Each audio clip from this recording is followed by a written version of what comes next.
So I know a lot of you are probably thinking £5, there's no way, but honestly, it's the truth, and I'm going to tell you exactly how I done it. So when I started dropshipping, as I said previously, I didn't have any capital to start. I think I probably had around £20, £30 maximum. And even that at the time, I thought there's no way I can lose this. So I started learning about dropshipping and I got my store set up. I done it all myself. I done the content, I did my product research, I did everything myself. And at the time I was reaching out to a lot of people and I remember no one wanted to help. And I get it now, you know, you do get caught up when you're dropshipping or running a brand or running a store. It is difficult to spare your time. So although I didn't get any help from anyone, I'm grateful because now I've learned what I have and I'm able to share it with you guys. So hopefully you do pick something up from this. Back to it anyway. So I did everything myself. I set up the store.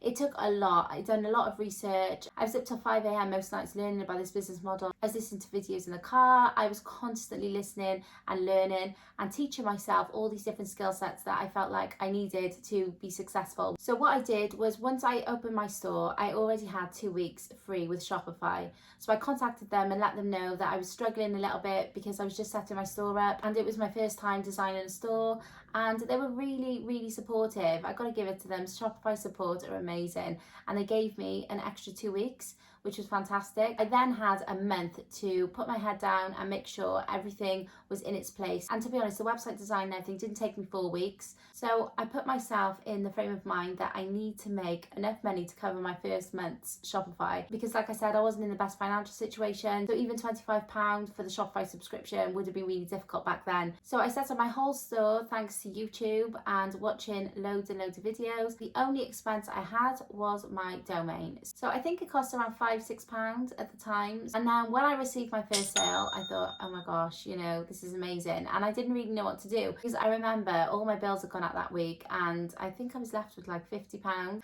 I thought, oh my gosh, this product costs 30. So if I use that now, I'm left with 20. And what am I going to do? Apply for a refund or, you know, anything goes wrong. I remember thinking, oh, I don't know what to do. So I did some research online and then I realized you're not supposed to use your own money anyway.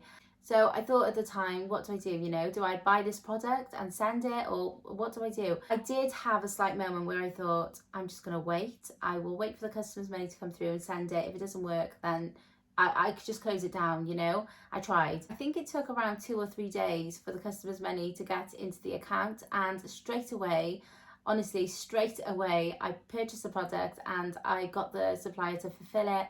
And within a day or two, I think it was sent out. I waited, and I think it was around 2 weeks, and my customer finally received the product. She was happy with it, and I remember thinking, oh my gosh, that's it, my first order's done. It's fulfilled. It's done. And it was great because my profit at the time covered my first month subscription, and that was my goal, to be honest. In the beginning when I started, I thought as long as I make enough to cover my first month subscription with Shopify, then that's fine. Anything else is a bonus. So yeah, that was it. That was how I started my store with just £5. And honestly, after that, it just ran itself. Everything that I now reinvest into the business, into the company, it made itself. I still stand by the fact that I only invested £5 into my dropshipping store. I know this isn't the case for everyone. I know there's people out there that spend hundreds and thousands on stores and they're just not successful. I do feel like it's one of those things where I did get really lucky, but I did put the work in. So it didn't just magically happen overnight and randomly. I really grafted and grafted for it. And that's why I'm so passionate about the business, and I like to share it with everyone and let them know that drive can get you there. It can be difficult, but everything is in its own way. It just shows to start a business, you don't need hundreds and thousands to invest.